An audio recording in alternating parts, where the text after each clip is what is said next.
Hey everybody, so I'll make a short video clip, just a short clip. Y'all may have saw my videos cooking on the tailgate, cast iron cooking. Well, here's the aftermath.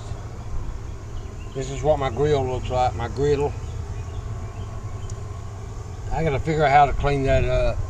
Iron skillet won't be too bad.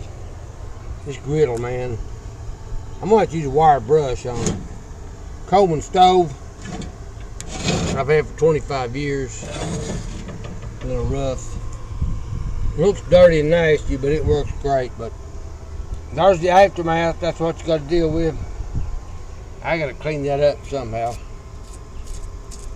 I guess I'll use a wire brush on it. I don't know. I don't remove any coating. If it has a coating, I don't know. That's my third time using it. But aftermath of cast iron cooking.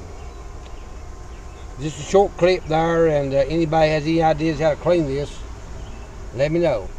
I'll be back.